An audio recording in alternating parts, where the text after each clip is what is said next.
કાચી કેરીના આમ પાપડ બનાવવા માટે મેં અત્યારે કાચી કેરી લીધી છે, જેની આ રીતે છાલ બહાર કાઢી લીધી હતી। ત્યાર પછી આપણે નાના પીસ કરી લીધા છે અને ત્યાર પછી હવે ગેસ ઉપર મેં તપેલીમાં પાણી લીધું છે, પાણી ઉકળી ગયું છે અને હવે આપણે આ જે કેરી છે એના પીસ એડ કરી લઈશું અને એને બોઇલ કરી લઈશું।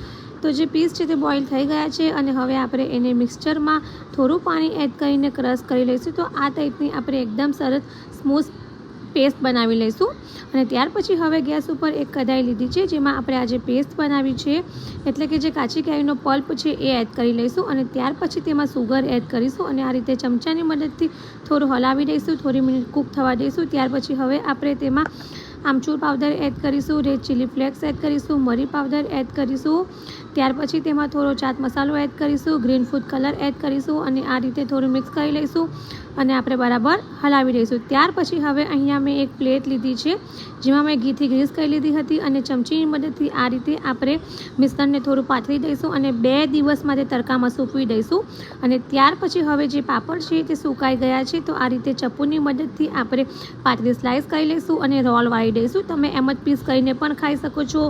તો આ જે આમ પાપડ છે તે ખૂબ જ ટેસ્ટી લાગે છે, તો એકવાર જરૂરથી ટ્રાય કરજો।